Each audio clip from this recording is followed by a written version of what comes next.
দুর্ধর্ষ একটা দিন তোমাদের সঙ্গে শেয়ার করতে চলে এলাম। এই প্রথমবার আমি এতটা নার্ভাস হয়ে গেছিলাম ব্রাইড করতে গিয়ে এবং এতটা টেনশন, এতটা ভয় পেয়ে গেছিলাম।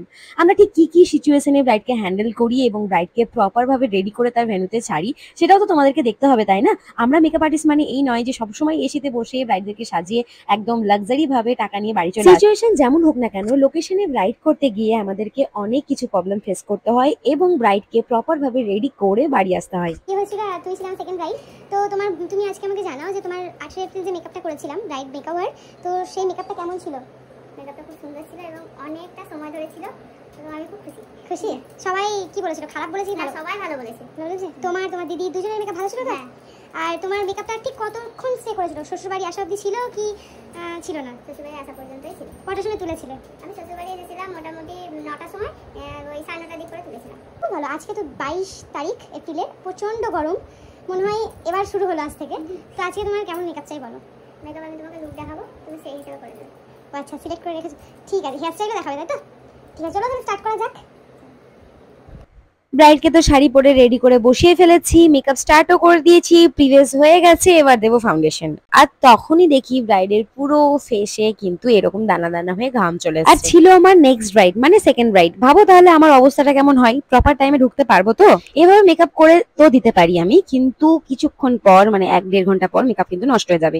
এবার দিতাম আমি ফাউন্ডেশন, কিন্তু ফাউন্ডেশনটা প্লেটে ঢেলেই আমি ভুল করে ফেলেছি। তারপর বাড়িতে বলার পর বাড়ির লোকেরা একটা অন্য লোকেশনে যেতে বললো। সঙ্গে ব্রাইড চললো অন্য বাড়ি মেকআপ করতে। আসলে এতটা ঘেমে যাচ্ছে আর আমারও অবস্থা দেখো। মেকআপ শুরু করে দেওয়া এবং তারপর আবার ব্যাগপত্র গুটিয়ে সেম ব্রাইডকে অন্য লোকেশনে আবার সাজতে বসা এবং আবার ব্যাগপত্র খোলা। একবার ভাবো ব্যাপারটা। 22শে এপ্রিল দিনটা একবার ইমাজিন করো। সেদিন কিন্তু ভীষণ পরিমাণে গরম ছিল। তারপর যেখানে ব্রাইডের বিয়ে হবে সেই জায়গাতে একটা ছোট্ট বাড়ি ছিল, সেই বাড়িতে ব্যবস্থা হলো। এখানে এসেও দেখি সেম অবস্থা, কিন্তু রুমটা অনেকটাই ঠান্ডা ছিল। কিন্তু ব্রাইডের বর দেখলো যে ভেন্যুতে একটা কুলার ছিল, সেটাকে তুলে নিয়ে এসে আমাদের কাছে দিল। তারপর তার কোনো গরমের সমস্যা হয়নি, ছিল লাইটের সমস্যা। মানে দেখো অন্ধকারের মধ্যে আমি মেকআপ করছিলাম, কারণ রুমের মধ্যে একটাও ব্ল্যাক পয়েন্ট ছিল না। একবার করে আমার স্টুডেন্টরা একটু ফ্ল্যাশ জ্বালছিল মোবাইলের, তারপর ওর বর একটু ব্যবস্থা করে দিল এক্সটেনশন কর্ডের।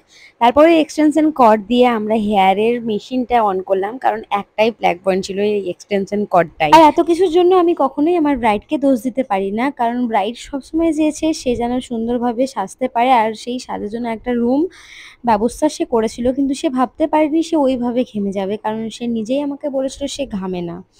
তো যেহেতু সেদিন প্রচুর গরম ছিল সেই জন্য সে ঘেমে গেছিল। আগে থেকে রুম ব্যবস্থা করার পরেও আজকে এই সিচুয়েশন।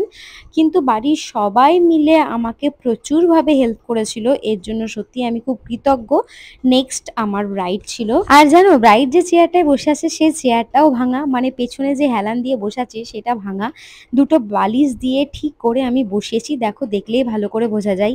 সব কিছু মিলিয়ে মিশিয়ে আজকে আমার ব্রাইডকে এইভাবে রেডি করতে পেরেছি। আর ব্রাইড এই ধরনের আমাকে একটা কলকা হেয়ারস্টাইল এবং নিউড আই মেকআপ সমস্ত কিছু আমাকে দেখিয়েছিল, আর আমি তাকে তার মতো করে সাজিয়ে দেওয়ার চেষ্টা করেছি। আর আমার ব্রাইডের কাছে জেনে নেব তার কেমন লেগেছে আমার কাছে সেজে। সমস্ত ওভারঅল সমস্ত কিছু ঠিক আছে তো? সব কিছু ঠিক আছে। তুমি যেমন হেয়ার মিডল পার্টিশন চেয়েছো, সিঁদুর চেয়েছো অনেক করে, ঠিক আছে। শাড়ি, কলকা, আই মেকআপ, খুব সুন্দর।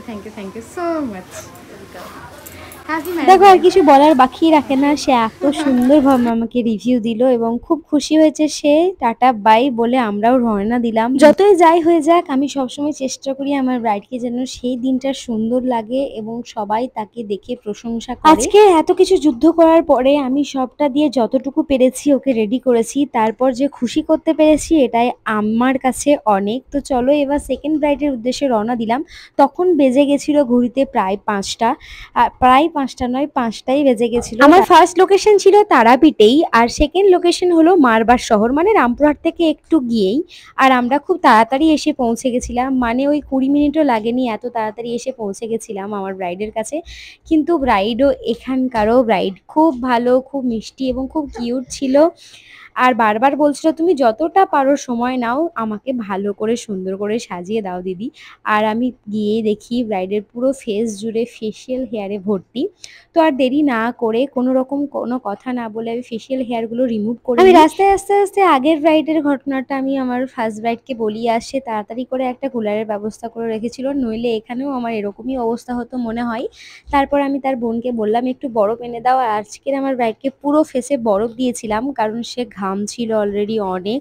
তো সেই জন্যে। আর দেখবে যখন তোমরা ঘেমে যাবে ব্রাইড, তখন চেষ্টা করবে একটু বরফ দেওয়া, তাহলে দেখবে মেকআপটা আরও সুন্দরভাবে বসে যায়। মেকআপ বসে যাওয়ার পর যদি ঘাম হয় তাহলে কিছু হয় না, কিন্তু মেকআপ আমরা সেট করার পর বেকিং করার সময় তখন যদি ঘাম হয় তাহলে কিন্তু মেকআপ লং লাস্টিং হয় না, কিছুক্ষণ পরেই কিন্তু মেকআপ উঠে যায়। হ্যালো ব্রাইডি নিপা, তাই তো? তো বলো আজকে তোমার লুক কেমন চাই, হেয়ার স্টাইল কেমন চাই? আমার কোনো কিছু আইডিয়া নেই, তুমি তোমার সবটা মতো করে দিবা ব্যাস। তোমার উপর আমার ভরসা আছে এতটুকু। কাজল পরতে চাইছো? না, কাজল করবো না, আমি আইলাইনার। আইলাইনার পরতে চাইছো? কাজল আর করতে চাই। আর লিপটা কি চাইছো, নিউডের মধ্যে চাইছো না রেড? আমার কোনো আইডিয়া নেই যে কেমন আমাকে ভালো লাগবে। সমস্ত কিছু আমার উপর ডিপেন্ড করছে। তোমার উপরে। হাই শুধু আমাকে যেন দেখে বলে যে তোমাকে ভালো লাগছে ব্যাস। সবাই যেন বলে সুন্দর লাগছে, এতটুকু। এভাবে আমাদের উপর ছিল না। আর হেয়ার স্টাইলটা বলো আমাকে। জানি না, সেটাও কোনো ডিপেন্ড নেই, শুধুমাত্র কাজল পরতে চাইছো না এটাই। ব্যাস। আর আই মেকআপটা তুমি কেমন চাইছো? আর আমি কলকাতা মানে হালকার মধ্যে চাইছি। আচ্ছা ঠিক আছে। আর আই মেকআপটা কেমন চাইছো, নিউডের ওপরে না মানে শাড়ির সঙ্গে ম্যাচ করবে? যেমন তোমার শাড়িটা রেড, তো রেড গোল্ডেন করতে চাইছো কি নিউড করতে চাইছো? কোনটা ভালো লাগবে সেটা করে দিবা। আমি জানি সব না। আমি? সব তুমি। এবার তাহলে আমি ভূতের মতো সাজিয়ে দিয়ে চলে যাবো। আমাকে ভূত সাজাতে ইচ্ছা করছে। সবাইকে তো ব্রাইড সাজাই, তোমাকে ভূত সাজাবো আজকে। তোমার মতো। আচ্ছা ঠিক আছে, চলো স্টার্ট করা যাক, দেখা যাক কেমন হয়। সন্ধ্যেবেলায় সমস্ত কিছু আমার উপরেই ছেড়ে দিয়েছে, আর আমার হাতে ছিল মাত্র 1 ঘন্টা, মানে 1 ঘন্টার মধ্যে তাকে আমার প্রপারলি রেডি করতে হবে। আর ব্রাইডের ডিমান্ড অনুযায়ী সেরকম সময়ও লাগবে না, সে সেরকম কিছু হিজিবিজি চাই না, কিন্তু পুরো মেকআপটা কমপ্লিট করার আগেই যখন আমি বেস করব তখন কারেন্টটা পট করে চলে। আর চারিদিকে 4টে থেকে 5টা মোবাইলের ফ্ল্যাশ জ্বলছিল, এটা কিন্তু মোবাইলের ফ্ল্যাশের আলো যেটা দেখতে পাচ্ছ। আমি কিন্তু ওর ওয়াটারপ্রুফ মেকআপ করছিলাম, আর এটা ওয়াটার ট্রেস করছিলাম। টেস্ট না, আসলে ওয়াটার স্প্রে করার পর মেকআপটা আরও লং লাস্টিং হয়ে যায়। আর এই অন্ধকারে আমার বাইককে কেমন লাগছে দেখো, ভূতের মতো, কারণ তাকে বললাম তোমাকে আমি ভূতের মতো সাজাবো বলে তাকে ভূতের মতো হয়ে গেল। যাই হোক, অন্ধকারে পুরো মেকআপটা কমপ্লিট করতে হয়েছিল, কারণ বসে থাকার কোনো সময় ছিল না, তাড়াতাড়ি তার মেকআপটা কমপ্লিট করতে হবে। আর পুরো মেকআপটা হয়ে যাওয়ার পর আমাকে আমার ব্রাইড বলেছিল দিদি একটু কাজল দিলে যদি ভালো লাগে তাহলে তুমি দিতে পারো। আর সত্যিই আমার মনে হয়েছিল ওকে কাজল দিলে ভালো লাগবে বলে তাকে কাজল দিয়েছিলাম। আর কলকায় ও রেডটা চেয়েছিল বলে তাকে রেড দিয়েছিলাম। আর দেখো, কথা বলতে বলতে আমার ব্রাইডের কিন্তু ফুল লুক কমপ্লিট, আর 1 ঘন্টার আগেই কমপ্লিট হয়ে গেছিল। তোমরা কিন্তু অবশ্যই জানাবে আজকের আমার এই 1 ঘন্টার আগে, মানে প্রায় 40-45 মিনিট লেগেছিল আমার ব্রাইডটাকে রেডি করতে। আর পুরো হেয়ার থেকে শুরু করে শাড়ি, মেকআপ সমস্ত কিছু আমি নিজে হাতে করেছিলাম। আর আমার সঙ্গে যারা গেছিলো তারা শুধুমাত্র মোবাইলের ফ্ল্যাশ জ্বেলেছিল, কারণ কারেন্ট ছিল না অনেকক্ষণ। তো ব্রাইডকে তো একবারও দেখতে দেওয়া হয়নি, মানে দেখার টাইমও হয়নি ব্রাইডকে এবার দেখতে দেওয়া হোক।